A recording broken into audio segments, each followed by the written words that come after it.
before the age of automation, before marketing defined whiskey, there was one man who dared to make bourbon better. A banker turned visionary who saw whiskey not as rough frontier trade, but as an art form. His name was Edmund Haynes Taylor Jr., and his vision forever changed what bourbon could be.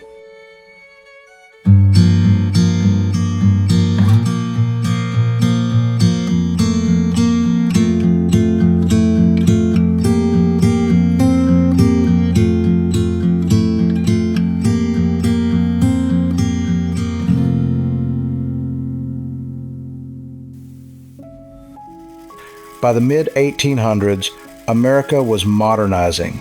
Railroads stretched across Kentucky, and the river carried commerce to the world. And here in Frankfort, a man named E.H. Taylor Jr. was about to do the same for bourbon.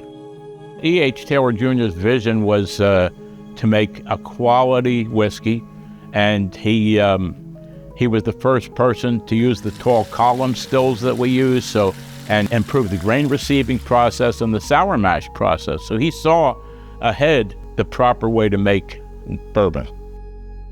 Taylor didn't inherit his place in whiskey history. He earned it through obsession and innovation. He wanted bourbon to be respected the way the finest European spirits were.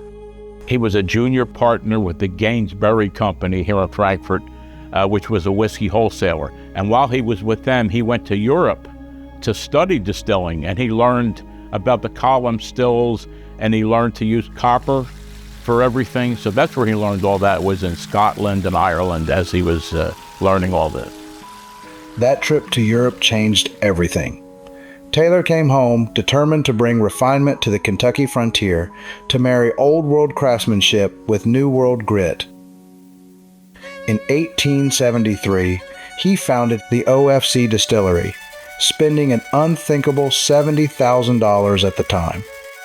Brick by brick, he built not just a place to make bourbon, but a monument to progress. E.H. Taylor Jr. built Warehouse C because it was 6 floors. It was 4 floors at the time. And it was built in 1885, and he saw that the whiskey did not age during the winter if it went below a certain temperature. So he started running steam through the distillery, through pipes to help the aging process. So, and this all goes back to his trip to Europe to study distilling. Steam-heated warehouses, a revolution in maturation, consistency, control, and quality.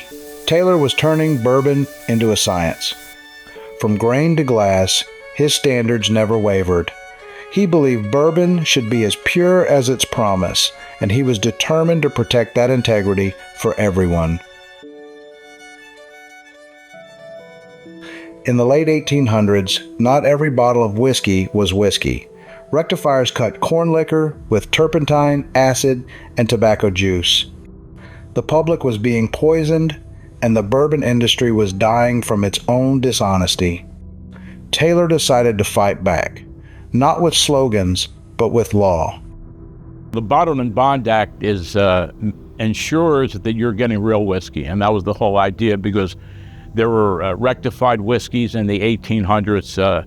People would put tobacco juice in the White Dog and turpentine and acid to give it the whiskey burn. So all this wasn't good. So when E.H. Taylor was a state representative, he pushed the fact that this act got through, which ensured you got real whiskey.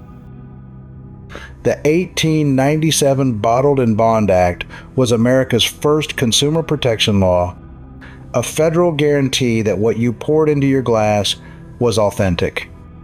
Taylor's crusade did more than save bourbon, it saved its reputation. But greatness has a cost. The same ambition that made Taylor a visionary would nearly destroy him. The Panic of 1873 brought a financial collapse that echoed through Frankfurt. E.H. Taylor Jr. built a distillery here in 1873, and at the same time, there was a depression. So he spent $70,000 to build this distillery. So he was pretty much broke at the time. So George T. Stagg was a whiskey wholesaler. Matter of fact, he was kind of partnered with E.H. Taylor at the time. And he was a whiskey wholesaler, so he saw a good business opportunity by purchasing this distillery. So he bailed Taylor out by purchasing the distillery. He paid Taylor's debts. Taylor had built a masterpiece, but in doing so, lost control of it. Stagg took the reins, ensuring the distillery would survive, even as its founder moved on to new ventures. Yet Taylor's ideals never left these walls. Every steam pipe, every column still, every brick he laid carried his philosophy that bourbon could be more than a drink, it could be an art form worthy of trust. Today, when you walk into Warehouse C and see the sunlight fall across rows of barrels, you're standing in Taylor's shadow. The modern bourbon industry, its standards, its science, its spirit, all trace back to his relentless pursuit of perfection. He didn't care how much money was spent. E.H. Taylor Jr. concentrated more on making a super quality whiskey.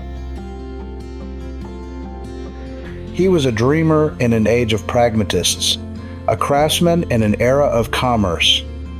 He taught the world that excellence was worth the risk, and that integrity should be bottled just as tightly as the spirit itself.